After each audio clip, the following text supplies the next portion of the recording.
Oi, pessoal, tudo bem? Hoje nós vamos ler o Código de Processo Civil. A primeira parte geral, começa no livro 1, que trata das normas processuais civis. O título único desse livro trata das normas fundamentais da aplicação das normas processuais e o capítulo 1 das normas fundamentais do processo civil. Eu fiz um documento no Word separando as partes para ver se ficava mais fácil decorar o conteúdo, para ver onde eles se encaixam e tudo mais. Então, lembrando que nós estamos na parte geral, que nós estamos no livro 1 e no título único, que vai tratar das normas fundamentais do processo. Então, começando o artigo 1º, o processo civil será ordenado, disciplinado e interpretado conforme os valores e as normas fundamentais estabelecidas na Constituição, observando-se as disposições deste Código. Artigo 2º, o processo começa por iniciativa da parte e se desenvolve por impulso oficial, salvo as exceções previstas em lei. Esse artigo aqui é bem importante. Então, ele fala da iniciativa da parte para começar o processo e depois precisa do impulso oficial do juiz e existem sim exceções, mas elas precisam estar previstas em lei. Artigo 3º, não se excluirá da apreciação jurisdicional tanto a ameaça como a lesão a direito. Parágrafo 1º, é permitida a arbitragem na forma da lei. Parágrafo 2º, o Estado promoverá, sempre que possível, a solução consensual dos conflitos. Parágrafo 3º, a conciliação, mediação e outros métodos de solução consensual de conflitos deverão, aqui o verbo é deverão, ser utilizados por juízes, advogados, defensores públicos e membros do Ministério Público, inclusive no curso do processo judicial. Parágrafo 4º. As partes têm o direito de obter em prazo razoável a solução integral do mérito, incluída sua atividade satisfativa. Artigo 5º. Aquele que de qualquer forma participa do processo deve comportar-se de acordo com a boa-fé, então, qualquer um que participa. Artigo 6º. Todos os sujeitos do processo devem cooperar entre si para que se obtenha em tempo razoável a decisão de mérito justa e efetiva.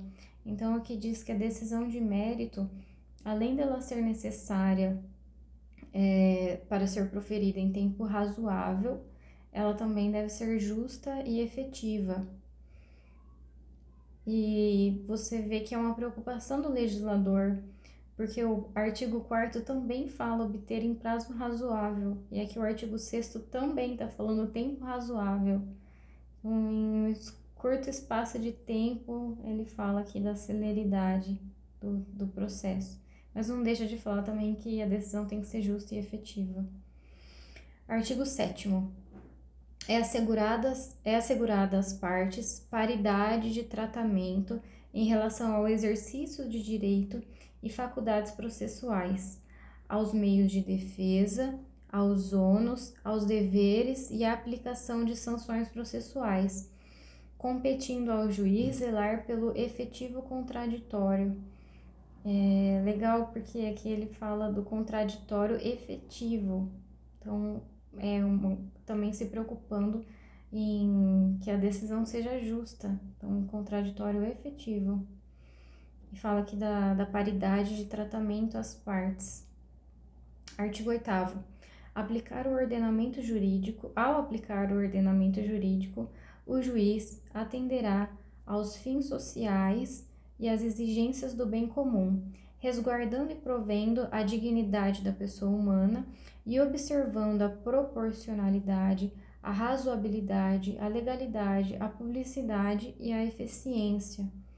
Então, na aplicação, interessante que nem sempre está previsto de forma expressa, mas aqui está a proporcionalidade e a razoabilidade. Também a legalidade, publicidade e eficiência estão na Constituição. Artigo 9º. Não se proferirá decisão contra uma das partes sem que ela seja previamente ouvida. Parágrafo único. Aí nós temos as exceções. O disposto no caput não se aplica à tutela provisória de urgência. As hipóteses de tutela de evidência previstas no artigo 311, inciso 2 e 3, que eu não coloquei a referência aqui, mas eu tenho aqui, tá no final dessa parte. Então, artigo 311, inciso 2 e 3 dizem o seguinte: a tutela de evidência será concedida independentemente da demonstração de perigo, de dano ou de risco ao resultado útil do processo, quando, 2 e 3.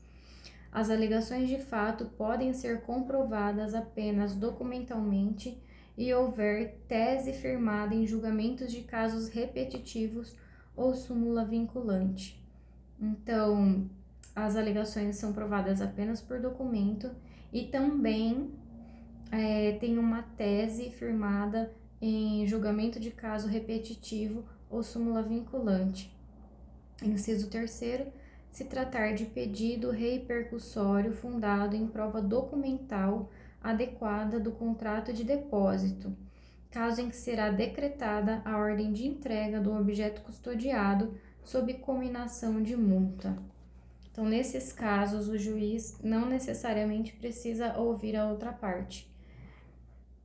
E a última aqui é a decisão prevista no artigo 701, que eu vou ficar devendo porque não está aqui. Vamos procurar depois. E como estou estudando para a magistratura do trabalho, eu coloquei nesse meu material, que acho que não dá para ver, em vermelhinho, a instrução normativa 39, que é a instrução normativa do TST, que fala quando se aplica ou não ao processo do trabalho esses artigos do Código de Processo Civil. E então, tá aqui explícito que no artigo 4º dessa instrução diz que aplicam-se ao processo do trabalho as normas do CPC, que regulamenta o princípio do contraditório, em especial esse artigo 9º e o 10º que nós vamos ver, no que veda a decisão surpresa. Então, no que veda a decisão surpresa, se aplica ao processo do trabalho. Parágrafo 1º do artigo 4º da instrução normativa. Entende-se por decisão surpresa, então aqui, isso aqui é legal para a segunda fase e também imagino para a prova oral, porque a instrução normativa, ela diz o que é decisão surpresa, neste caso, para ela. E ela diz que, então, entende-se por decisão surpresa a que, no julgamento final de mérito da causa, em qualquer grau de jurisdição, aplicar fundamento jurídico ou embasar-se em fato não submetido à audiência prévia de uma ou de ambas as partes. Parágrafo 2º. Não se considera decisão surpresa a que, à luz do ordenamento jurídico nacional e dos princípios que informam o direito processual do trabalho, as partes tinham obrigação de prever, concernentes às condições da ação, aos pressupostos de admissibilidade do recurso e aos pressupostos processuais, salvo disposição legal expressa em contrário. Então, aqui ela diz o que é e o que não é. Bom, dando seguimento, artigo 10. O juiz não pode decidir, em grau algum de jurisdição, com base em fundamento a respeito do qual não se tenha dado às partes oportunidade de se manifestar, ainda que se trate de matéria sobre a qual deva decidir de ofício. Artigo 11. Todos os julgamentos dos órgãos do Poder Judiciário serão públicos e fundamentadas todas as decisões, sob pena de nulidade. Esse artigo também é bem importante para a magistratura, que diz que os julgamentos devem ser públicos e que as decisões devem ser fundamentadas. Parágrafo único. Nos casos de segredo de justiça, pode ser autorizada a presença somente das partes, de seus advogados, dos defensores públicos ou do Ministério Público.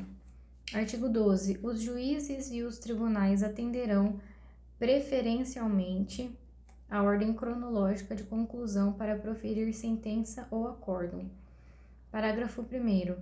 A lista de processos aptos a julgamento deve estar permanentemente à disposição para consulta pública em cartório e na rede mundial de computadores. Parágrafo 2º. Estão excluídos da regra do caput 2 pontos. Então, não vai observar preferencialmente a ordem cronológica, alguns casos, que são estes aqui.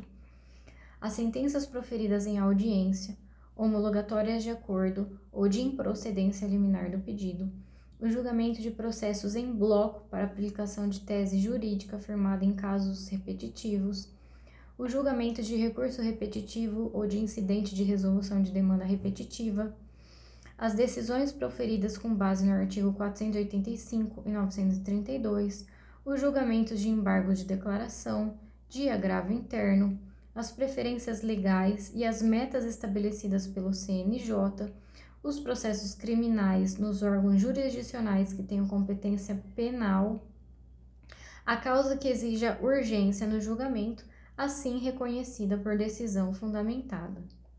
Parágrafo 3º.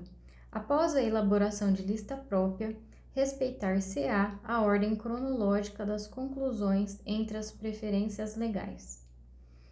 Parágrafo 4º. Após a inclusão do processo na lista de que trata o parágrafo 1º, o requerimento formulado pela parte não altera a ordem cronológica para a decisão, exceto quando implicar reabertura da instrução ou a conversão do julgamento em diligência. Parágrafo 5º. Decidido o requerimento previsto no parágrafo 4º, o processo retornará à mesma posição em que anteriormente se encontrava na lista. Parágrafo 6º.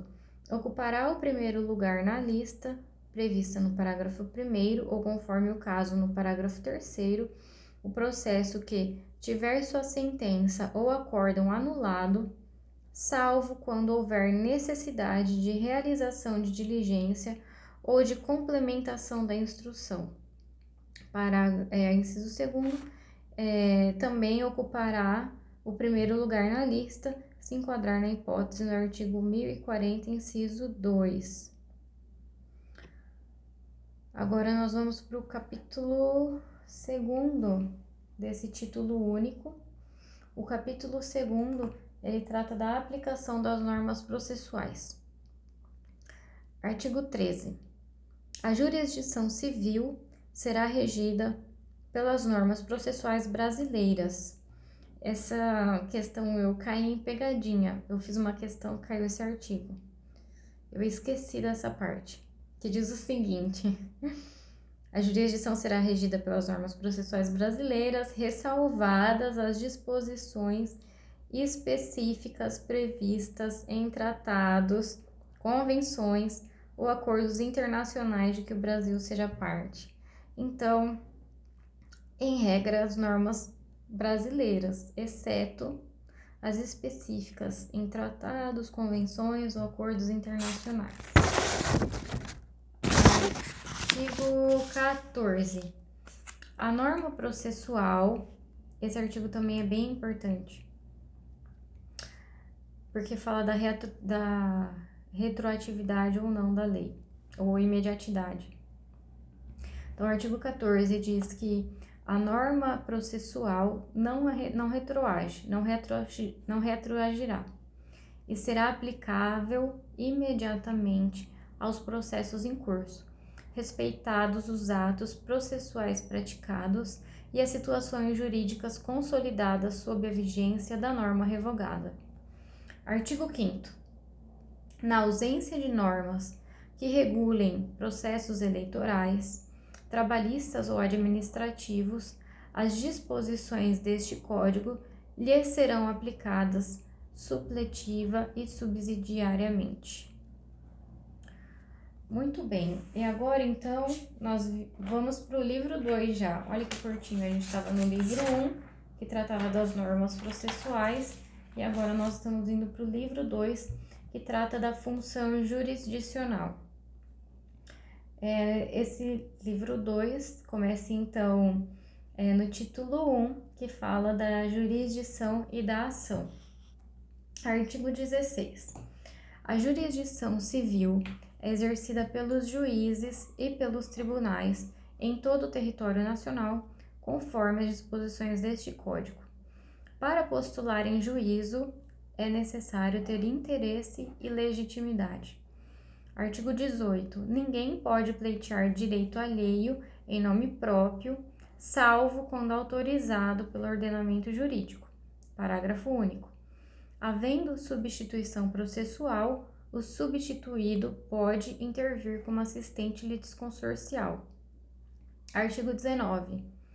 O interesse do autor pode limitar-se à declaração da existência e da inexistência ou do modo de ser de uma relação jurídica, da autenticidade ou da falsidade de documento. Artigo 20. É admissível a ação meramente declaratória, ainda que tenha ocorrido uma violação de direito. Já vamos para o título 2. Ó, que rápido. Assim é bom, né? Parece que a gente tá vencendo o código. Título 2. Dos limites da jurisdição nacional e da cooperação internacional. Capítulo 1. Dos limites da jurisdição nacional. Artigo 21. Compete à autoridade judiciária brasileira processar e julgar as ações que... Poxa, esse artigo é bem importante, então ele vai falar da competência da autoridade judiciária brasileira. E aqui são listados 3 itens. O primeiro é para julgar o réu, qualquer que seja a sua nacionalidade, que estiver domiciliado no Brasil. Então, o réu que está no Brasil, independente da sua nacionalidade. 2. No Brasil. Quando no Brasil, as ações em que no Brasil tiver de ser cumprida a obrigação. Então, quando tiver que ser cumprida aqui a obrigação, o Brasil, a jurisdição brasileira também pode processar e julgar a ação. E 3, quando o fundamento seja fato ocorrido ou ato praticado no Brasil. Parágrafo único. Para fins do disposto no inciso 1º, considera-se domiciliada no Brasil a pessoa jurídica estrangeira que nele tiver agência, filial ou sucursal. Artigo 22. Compete ainda à autoridade judiciária brasileira processar e julgar as ações. 2 pontos. 1. De alimentos, quando o credor tiver domicílio ou residência no Brasil, quando o réu mantiver vínculos no Brasil, tais como posse, propriedade de bens, recebimentos de renda ou obtenção de benefícios econômicos. Inciso 2º. Também compete ao Brasil processar e julgar as ações decorrentes de relação de consumo, quando o consumidor tiver domicílio ou residência no Brasil. E 3. Quando em que as partes, expressa ou tacitamente, se submeterem à jurisdição nacional. Artigo 23. Compete à autoridade judiciária brasileira, com exclusão de qualquer outra... 2 pontos.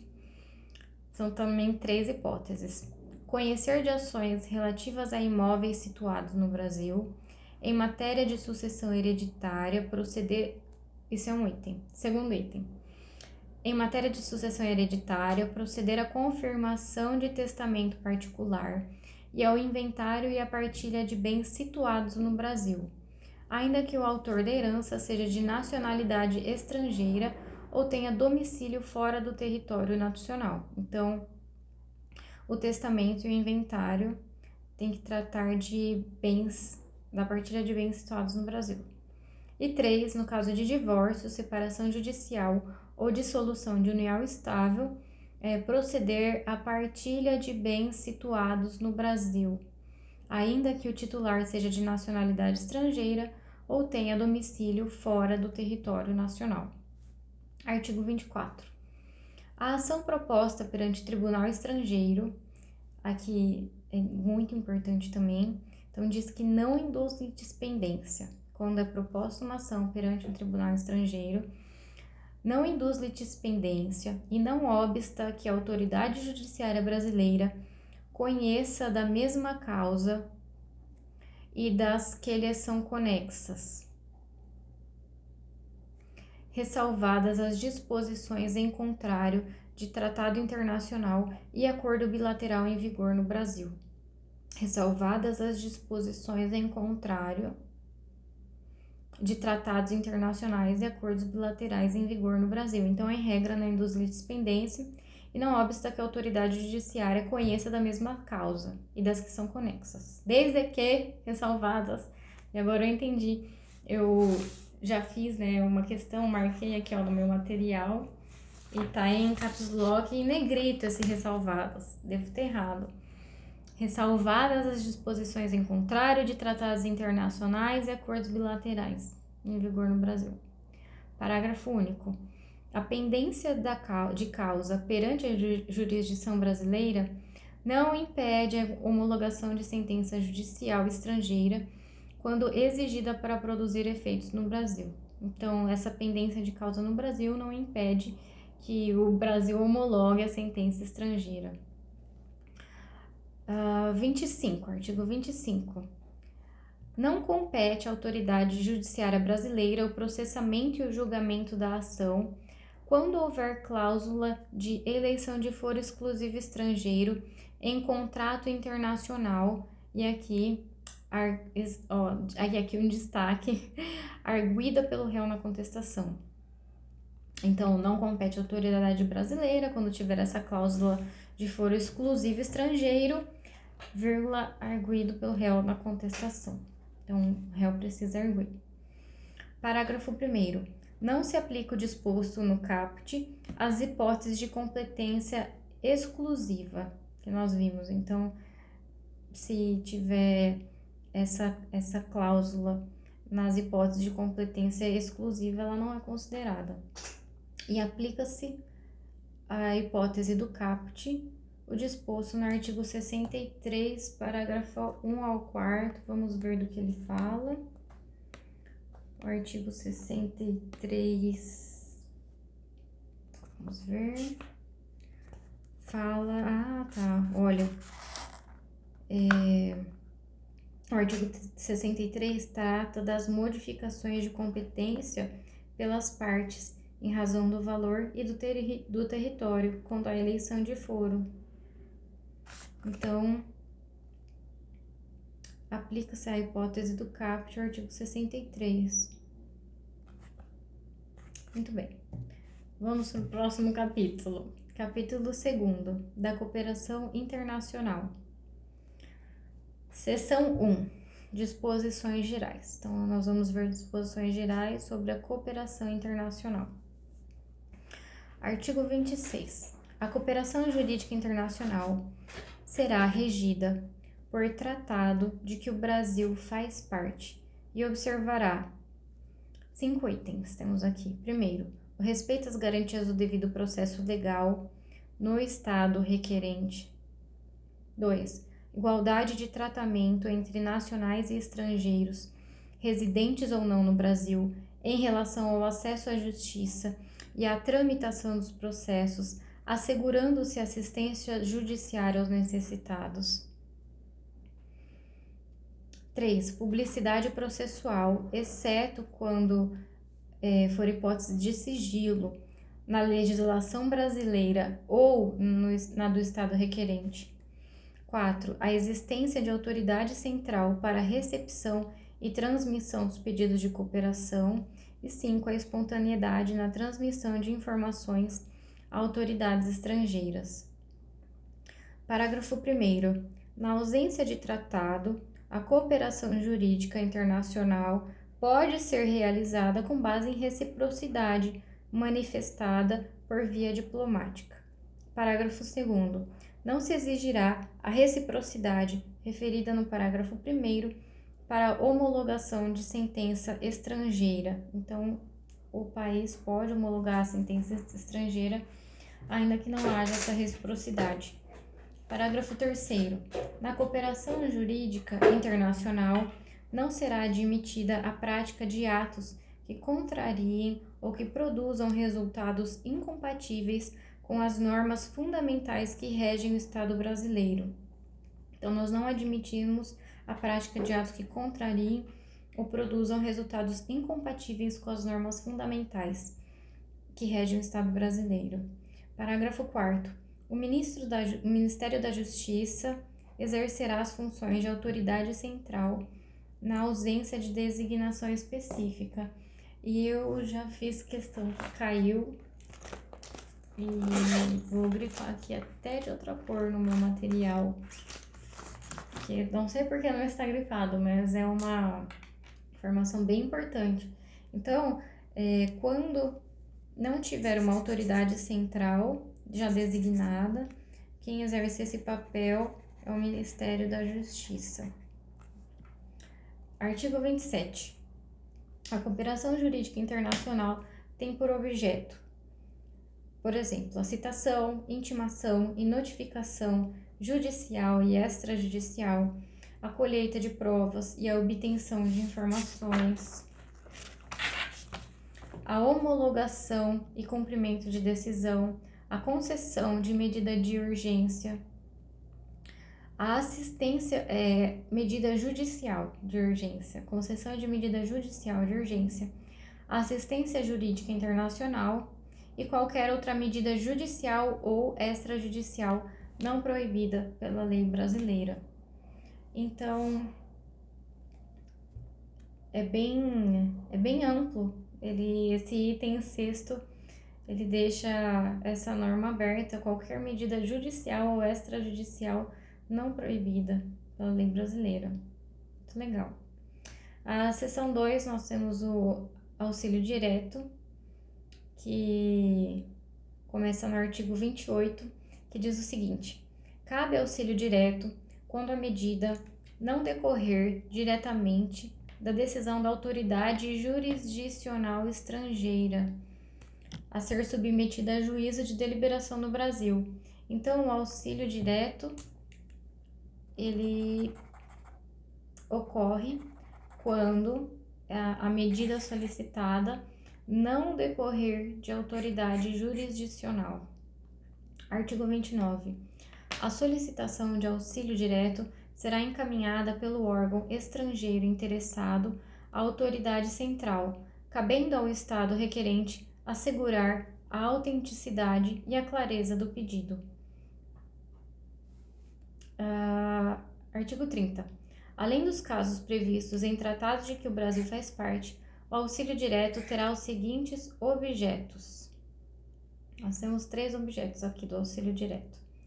O primeiro, a obtenção e prestação de informações sobre o ordenamento jurídico e sobre os processos administrativos ou jurisdicionais findos ou em curso, a colheita de provas, salvo se a medida for adotada em processo, em curso no estrangeiro de competência exclusiva da autoridade judiciária brasileira, e aqui qualquer outra medida judicial ou extrajudicial não proibida pela lei brasileira. Artigo 31. A autoridade central brasileira comunicar-se-á diretamente com suas congêneres e, se necessário, com outros órgãos estrangeiros responsáveis pela tramitação e pela execução de pedidos de cooperação enviados e recebidos pelo Estado brasileiro, respeitadas as disposições específicas constantes de tratado. Artigo 32. No caso de auxílio direto, para a prática de atos que, segundo a lei brasileira, não necessitem de prestação jurisdicional, a autoridade central adotará as providências necessárias pelo seu cumprimento. Artigo 33. Recebido o pedido de auxílio direto passivo, a autoridade central o encaminhará à AGU, que requererá em juízo a medida solicitada. Parágrafo único. O Ministério Público requererá em juízo a medida solicitada quando ele for a autoridade central, Em regra, nós vimos que é o Ministério da Justiça, mas, no caso, se for o Ministério Público, ele próprio vai requerer em juízo a medida solicitada, quando ele for a autoridade central.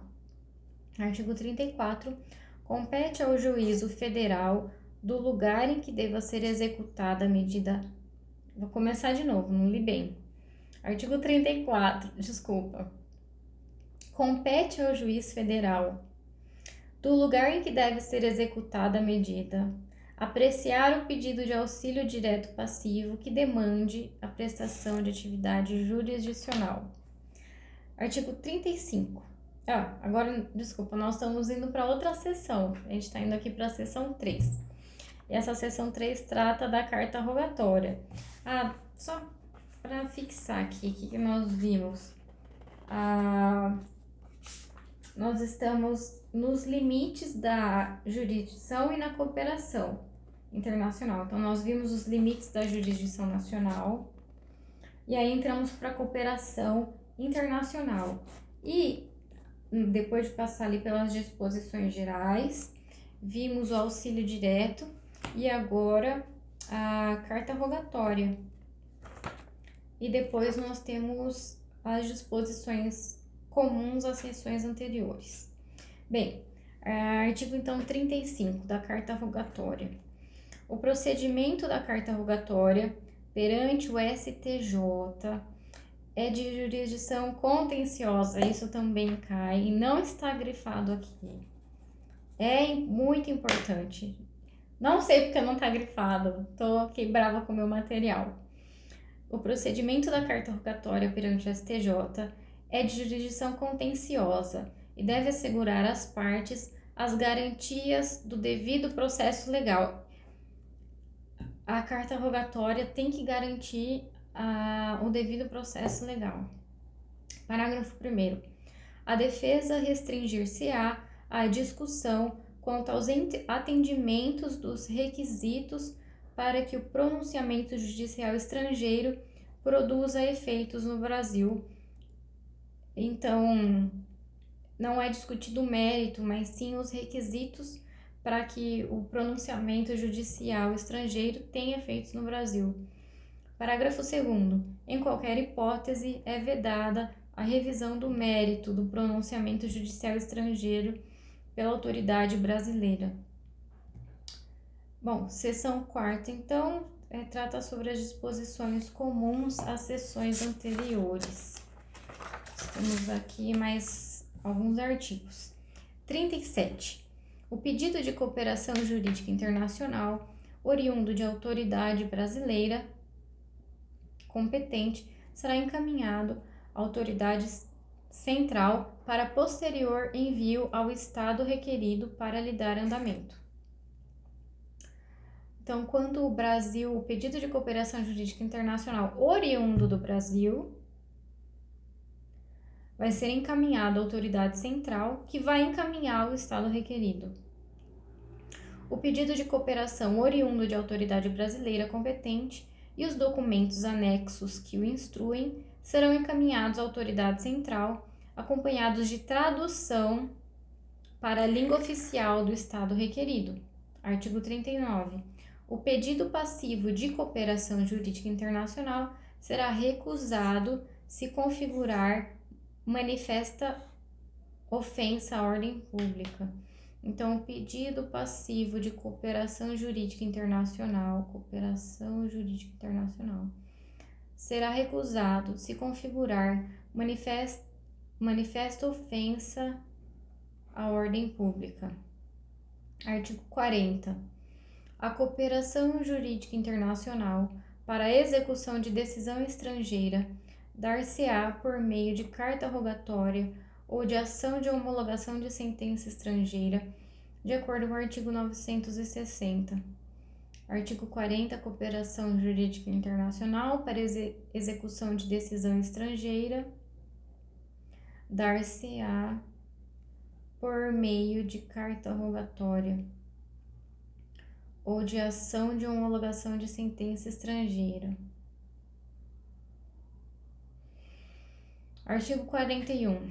Considera-se autêntico documento que instruir pedido de cooperação jurídica internacional, inclusive tradução para a língua portuguesa, quando encaminhado ao Estado brasileiro por meio de autoridade central ou por via diplomática, dispensando-se a juramentação, autenticação ou qualquer procedimento de legalização. Então, considera-se autêntico o documento que instruir pedido de cooperação, inclusive a tradução, quando encaminhado ao Estado brasileiro por meio da autoridade central por via diplomática. Então, tem aqui uma presunção, a gente tem uma presunção de veracidade. Parágrafo único. O disposto no caput não impede, quando necessária, a aplicação pelo Estado brasileiro do princípio da reciprocidade de tratamento. Então, nada impede que, se o Estado que enviou o pedido tenha alguns requisitos, que o Brasil também adote os. Bom, nós temos aqui 36 minutos e o próximo artigo nós já vamos entrar no novo título, que é o título 3, que é da competência interna. E só para a gente lembrar, a gente está dentro do livro 2, que trata da função jurisdicional. Nós vimos o título 1, que fala da jurisdição da ação, o título 2, que fala dos limites da jurisdição nacional e da cooperação, e agora nós vamos para o título 3, que fala da competência interna, que será o próximo vídeo. Até lá!